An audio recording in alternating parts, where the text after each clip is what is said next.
Hello and welcome to The Hash. It is Friday Light here on The Hash today, and we are excited to talk about the latest and greatest in crypto news. I am Zach Seward. I am joined by Naomi Brockwell, Ben Powers, Jen Sanasi, and Will Foxley. Let's get this show on the road. Naomi, lead us off, please. To start us off, we're going to talk about Apple, some interesting things going on there. So apparently they are digitizing our driver's license and state IDs. And this is planned to be released later this year in their iOS 15 update. So far, they apparently have secured 2 states, Arizona and Georgia, to bring digital driver's licenses and states IDs to the iPhone. And next up, we have Connecticut, Iowa, Kentucky, Maryland, Oklahoma, and Utah, but we don't have a specific timeline for that. It's kind of interesting. You know, we have everything kind of being digitized these days, and there are also privacy concerns that come along with that. So let's dive into some of those. Ben, I'm going to throw this to you to start off with. What's your thought on all of this? Yeah, I mean, this is another matter of like convenience, right? And I think what's tricky here is that, you know, in a lot of instances, this is going to be used to interact with law enforcement to show your driver's license. Say, for example, if you are speeding, get a ticket or something like that. You know, Apple said that this should just be able to be a scan thing. A cop shouldn't have to, for example, take your phone back to their car. But I mean, the police are not always great about following their own rules, much less Apple's. So I'm curious because I would not trust a law enforcement officer taking my entire phone back to their car for anything writ large. But I think that's something that jumped to my mind initially with this one. Again, Apple says they should just be able to scan. But in terms of, you know, problematic interactions writ large, that's my first concern. But there are much, much more. Will, what have you got? Yeah, so Apple is behind the ball here. And they came up with the iPhone first, but they're not the first ones to do this digital ID thing. State of Colorado, in fact, was the first one to do it. And so I had the digital ID as far back as 2 years ago. The state office here built a blockchain-based ID system itself. Talked to the guy who built it, and a pretty interesting product. The issue with it was not on the technological front. It was on people using it when you go out. So if you went to a bar or whatever, need to get ID'd, people were like, I don't trust that. It's not physical. So they didn't accept it. So you could use it on toll roads, or, you know, if you got pulled over by a cop for whatever reason, it was there and you could show it to them and it worked.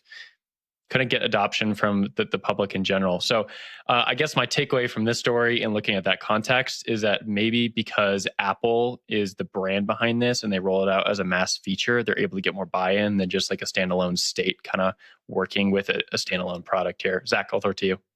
Yeah, I think that's what it's really about, that network effect, right? Like that's how we see these decentralized technologies get a little steam, right? When everyone's at the NFT party, all of a sudden NFTs are popping. So if this is something that Apple can do in a privacy-preserving way, which that's a big if, as Ben pointed out, it's something that could be of interest. But yeah, I'll toss it down to Jen for her thoughts. Yeah, on the privacy point, the company said that customer data is encrypted and protected against tampering and theft, and that the ID can only be viewed by the owner. But the article that Naomi shared, I think it popped up on the screen while you were introing the segment, said that privacy experts said Apple's lack of transparency about how the technology is built and what it ultimately gets out of the project is concerning. And that's interesting. I mean, I had high hopes for Apple at the beginning of this year when they were rolling out their new privacy features. And now it feels like we have story after story that make me kind of question their motives behind this. I mean, it is super convenient and I think it's going to have a massive large scale adoption, but I do question the motives. And I think that it is for entrepreneurs and startups to find a more transparent way to do this and offer the convenience to people so that, you know, the big tech giants don't you know, take our data and do who knows with it. But I'll toss it back to you, Naomi. Yeah, I think that's such a great point, Jen. And if you look at security experts out there, people like Perry Metzger, people like Matt Green, they all used to be huge proponents of Apple. And now they're publicly saying, let's look for other options. And it's all because, you know, Apple was branding itself as the go-to privacy phone. It was something that you could trust. And for mass adoption, it was just such a great contribution to the privacy space. You know, what they did, people, like millions and millions and millions of people all over the world got to benefit from it. But with their rollout of all of the scanning of photos on your devices, no one trusts them anymore. So the fact that they're saying, oh, this will be held on your device, it'll be encrypted, this ID, it's not going outside of your device. I don't think anyone trusts that anymore because they're so opaque about how this stuff works. And as they started to reveal details of how the photo scanning works, no one believes that actually happens anymore. And so the fact that all these security experts that used to be, big proponents of Apple are jumping ship, it's just kind of it's sad to see Apple descend like that. But Ben, last words before we move on to the next story. Also, yes, nice I'll hand shirt, it to you in just 1 second, but I think that, thank you. I think that it's on part a narrative battle, right? Like Apple announces these things, but doesn't give a lot of details about how they're going to function, and then people get worried. And then Apple then comes out and tries to set the record straight with a really technical explanation that they didn't do a good job articulating in the first place. And so that's something I need to be thinking more about because as more details come out, the conversation gets a lot more nuanced, but you can't just make wholesale changes and then not give any insight into that black box aspect, Naomi, that you were talking about. But Zach, over to you. All right, let's talk about crypto lending. Let's go to BlockFi. Remember BlockFi when all the state securities regulators were like, hey, BlockFi, I think you might be offering some problematic products to the market. Well, a couple months after that all went down, we have this news that came out yesterday, first reported by our colleague Danny Nelson, that Chris Giancarlo, former CFTC chairman, is out of BlockFi's board of directors. He's stepping down after 4 months on the job. He's going to retain some sort of advisory role, but it's definitely a step back from a prominent figurehead in the crypto regulatory space. So I'm going to toss this to you, Will. What does this mean for BlockFi? What should we be talking about when we see Chris Giancarlo step down from this position? Yeah, I'm disappointed you didn't say the journo phrase, right? If it quacks like a duck and walks like a duck, it's a duck. And so that's what they're worried about here with the security. If it looks like a security and sounds like a security, it's probably a security. And that's what they're worried about, the SEC here. And they hired Chris Giancarlo to kind of facilitate them moving into the broader ecosystem as a larger financial player. And they have a lot of other products that they offer besides just this one product.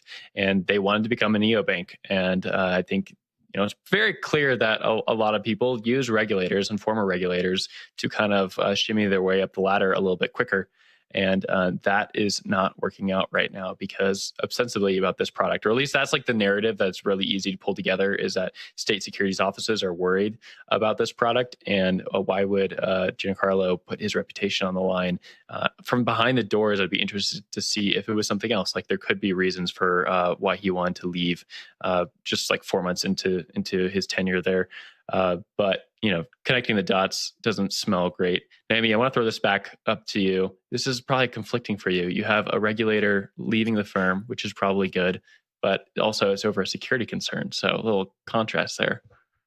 Yeah, it's also interesting that it sort of parallels the Brian Brooks leaving Binance US, right? Because Giancarlo and Brian Brooks were both in the news at the same time. We had these former, head regulators that then moved into the crypto space. It was it created a big stir. Brian Brooks lasted just a few months as CEO of Binance US, coming from being the former acting comptroller of the currency, and now Giancarlo from the CFTC is joining BlockFi and then quits after 4 months. So it's just very interesting to watch these things happen.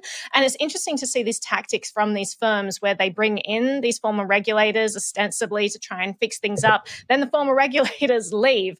So what does that say? Does that say that these things are beyond repair, that all of these companies are in so much trouble that these people don't want to be associated with it? Or are there other things going on there? It's not quite clear what exactly is going on behind the scenes, but very interesting. But Zach, I'll throw to you.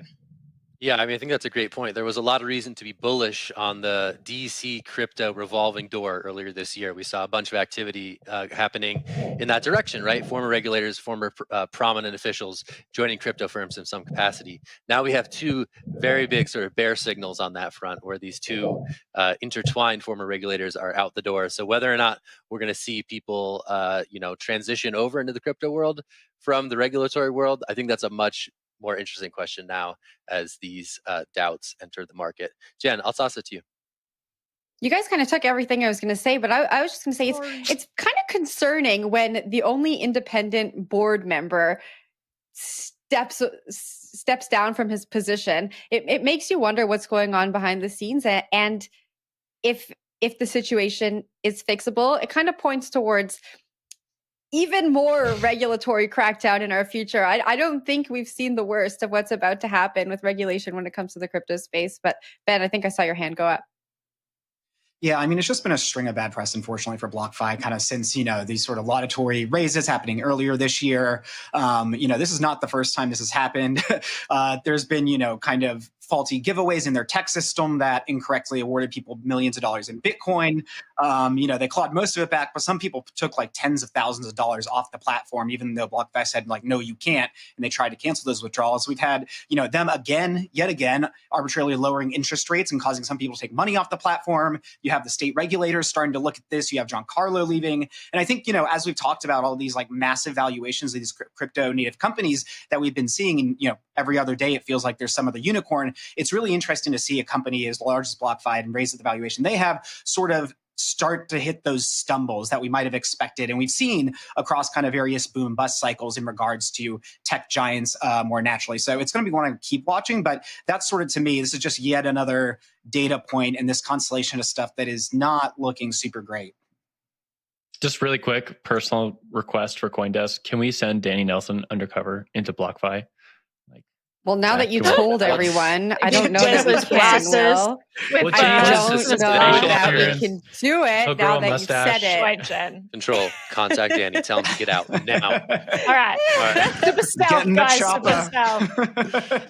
God, compromise the safety of our undercover reporter. Will, God, what do you do? All right, anyway, no nefarious misdeeds were committed in the reporting of this piece. Jen, over to you. All right, we're moving on over to Binance. So Binance CEO CZ says that BinanceUS could go public within 3 years. So the Information reported the story, and they said that the CEO said BinanceUS is just going to do what Coinbase did. So the timeline he revealed during the interview was dependent on market factors. This despite CZ's statements from earlier this year that said the company had no plans to go public. So the news comes amongst global crackdown. We've been talking a lot about the global regulatory crackdown on this show, and the latest being the Monetary Authority of Singapore that's just added the exchange to its investor alert list. So Zach, I'm going to kick this off to you. Does this feel strange to you that CZ is saying IPO within the next 3 years, given all of the stories that we've heard about Binance this year and him saying that they weren't going to go public earlier this year? I have many thoughts on this one. First of all, 3 years, come on. You could predict anything in 3 years. No one's going to hold this projection to account. 3 years, come on now. All right, first of all, that's my first beef. Second of all, when BinanceUS happened, Binance went to great lengths to portray these two entities as separate, right? BinanceUS is licensing Binance's technology and operating independently in the United States to serve US customers. Why is CZ on this campaign to say stuff about BinanceUS now? I just don't understand it, especially at this point in time. It doesn't seem like he's doing any favors for the BinanceUS brand. So those are like my initial just like head scratcher takes on this whole thing. I think a lot of crypto companies are going to go public in the next 3 years. I don't think that's like a bold statement at this point in time. But it just seems weird, like that Binance CEO CZ is speaking for BinanceUS in this instance. And I don't know if that's sort of just like brand confusion in the market when it comes to the mainstream press, or some concerted effort on the part of Binance to now confuse these two things as one. I really can't tell what's going on here, but I'll toss it to Naomi. Really interested in your thoughts. Yeah, I wonder if it has something to do with the major investors that pulled out recently that sort of, led to Brian Brooks leaving. This article, I think it was the New York Times, came out kind of digging into that. And so I wonder, like, because they didn't secure that investment, whether, maybe people are thinking, well, an IPO isn't on the horizon, so we're not going to make our money back. And so we don't want to invest in this. And so now he's coming out and saying like, actually, there's definitely going to be an IPO, guys. And I wonder whether that's kind of like a fundraising tactic there, but I'm not quite sure.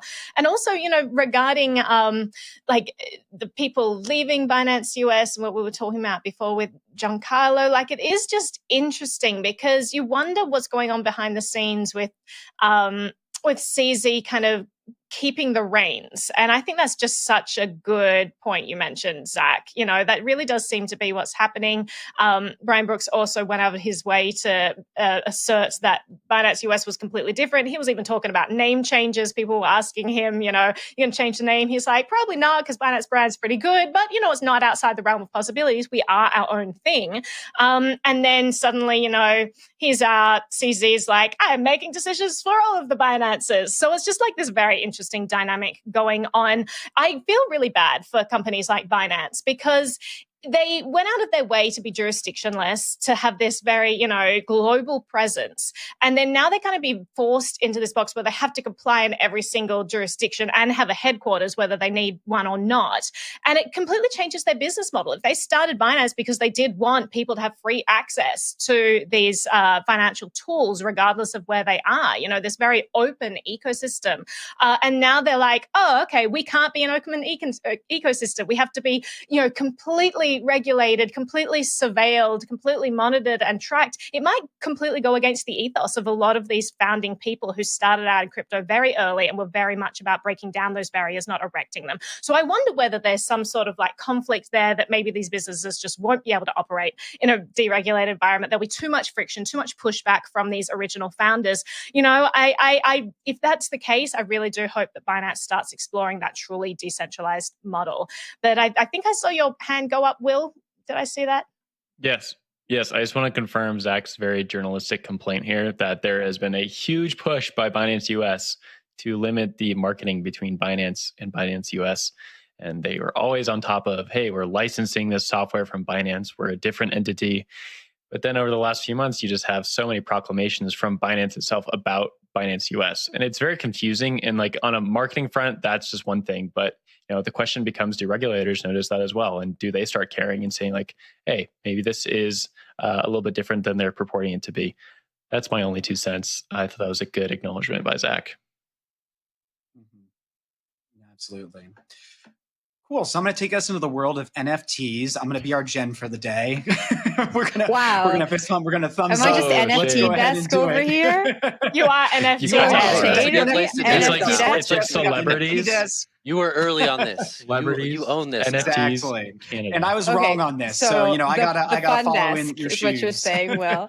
Okay. Of course. Pop culture desk. Anyway, the latest non-fungible token craze is among the simplest and strangest yet. A randomly generated list of items ostensibly intended for players of a fantasy video game. So in just 5 days, Loot for Adventurers, a text-based NFT side project from social media network Vine co-founder Dom Hoffman, has managed to attract $46 million in sales and a total market cap over $180 million. So these things are kind of wild. They're literally just NFTs mentioned or minted, and it's a list of things like, X wand, like this kind of robe, this many hit points and stuff like that. So it's a really weird one. It seems to be another use case here. But Jen, as the resident expert on all things NFTs, which I'm coining you as right now, give me your take on this. What's going on here? Well, while I don't fully understand how this exploded so quickly, I think it just points to how communities form so quickly in the crypto space. I don't think we've seen this kind of thing happen in any other spaces. And it's really exciting. I mean, as confusing as it is, I think it's so cool that this random list of objects were offered as NFTs. And now all of a sudden we have communities of people who are building games and ecosystems around it. And I think when we look at how these communities engage, we're seeing it a little bit now on social media, but when we think about Web3 and where we're going in the future, I think we're going to see a lot more of this. And that was the cool kind of takeaway I took away from this. I have no idea how this happened. It's very confusing to me, but the community aspect was really exciting. Yeah, I'm not sure I understand the detail as well. I don't have anything to say about NFTs. What I kind of get from this is there was this original drop, right? And then all of these other communities just started building on top of that. And they're completely different platforms and different chains and whatnot. And they're all kind of exploring this, this world. And so that's really, really cool. I wonder if we're going to see more and more of that integration, I guess, and talking between different platforms and community building across platform. Like, it's just really cool and kind of really does embody the whole ethos of the crypto space, the NFT space, this web era that we're living in. Like, it's just really interesting to watch these things develop. That's all I had to say on that. But Zach, I'll throw to you. Sure. I mean, I think just to Jen's point, it's like, it is really interesting how like money catalyzes things to extreme degrees in this current internet era, right? So, you know, like you have a community of people who geek out about the same thing, and you have the ability to make money off this thing should it find success based on its mimetic value going forward. So as a catalyst in this sort of like crypto world, money and community, a lot of really interesting experiments are going on around those two things, especially in the NFT space, right? You see these profile picture people, they're just these fun little communities of online people rooting for something that they all care about.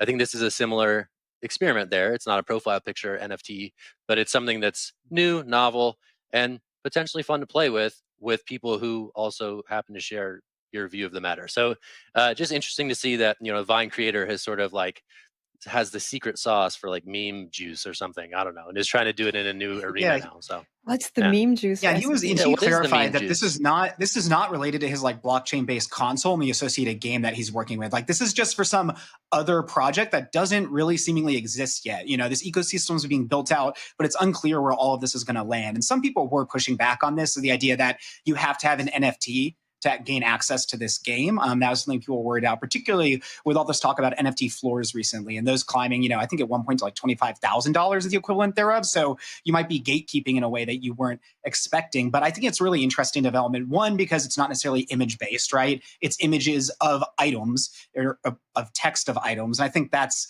a really interesting idea. But two, diving into this, forming these communities, Jen, that you were talking about for something that doesn't even exist yet and kind of putting your flag on that hill. So we'll see how it develops. But obviously, you know, market cap speaks volumes in that regard. All right. Whatever happened to the Will Foxley NFT? Sorry. I know we have to move on. Do we have that somewhere? Do we the ETH price floor on that was just outrageous. The floor is through the roof. We're gonna have to make some derivatives with that one to get in. All right. Well, we have a little programming note here. Today is Ben Powers' last day on the Hash. Ben Powers, founding member of the Hash, a great guy all around. He's getting a new job and he's gonna be covering all sorts of exciting stuff in the DC tech world. We're gonna watch him very fondly from afar, but we've also compiled a little highlight reel of Ben clips. Oh no. Take it away, Control. I think ultimately these things are a little bit more damaging than they are like funny or cutesy at this point, particularly with so many new people in the sphere. So group, let's hash it up. Like, what do we got? You're hilarious. Like, we were dealing with April Amen, Fools. brother. What triggers you? I'm with you, man. I'm with you, bud. I got you. Like, let's talk very seriously about this and the damage of all of this. This is a very, very deep issue that we need to dig into. Look, I am here for the meme economy. I've written about the meme economy, but this is just next level absurdity. And I think, you know, looking at a corollary to this, like look out at Volkswagen, who on Monday said they were rebranding as Volkswagen. Then said, no, this is not an April Fool's joke. Then they said, what did they do to you as a child? The Teletubbies. All right, Ben, we are going to miss you for your impeccable fashion taste and also your good nature and ability to crack a well-timed joke. We're going to miss you dearly, my friend, but we're going to wish you well. Going to miss your privacy takes, I'll keep Ben. watching you all, and you all will continue to carry the show on, and it is in very good hands. Ben is going to normie journalism, where he will cover privacy for an awesome audience of people. All right, put me out Viking funeral style. Push me into the lake. Okay, I shoot that arrow. Control singing in my ear. They need to stop immediately. All sing. And let's take it home. No. We should not do that. So, hold on, Ben, no, Ben, since it's your last show, you have to close this out, okay? Take it away. All right. Well, everybody, thank you for watching. It has been a blast being here on The Hash with my 4 other beautiful, wonderful, intelligent, just wicked, brilliant co-hosts, Naomi Brockwell, Jen Sanasi, Will Foxley, and Zach Seward. Tune back in on Monday at 12 p.m. when they will be back online. And while I will not be here, Tuesday. come for the hot takes, stay for the hot takes, the cats, the dogs, the animals, the landlords that walk through, all the fun things that happen. Because you know what? We do it live. This is The Hash. I miss you, Why was he Ben. crawling? Bye, Ben. Bye, Ben.